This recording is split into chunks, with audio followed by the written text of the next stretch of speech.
Hello everyone. We're going to discuss present mode and how it can be used to create new sheets and to collaborate with your team.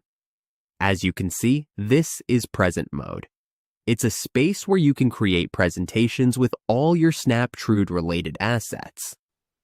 Because everything is tied together within Snaptrude, it's more integrated and makes it easy to drag and drop your plans and 3D views, or any other views you want to create.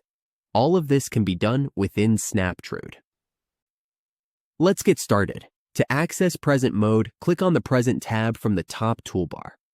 Once you're in present mode, you can create a new sheet by clicking on the plus button on the left-hand side panel. After that, simply click on the sheet name, and options will appear for you to change the sheet size and orientation, whether that's landscape or portrait.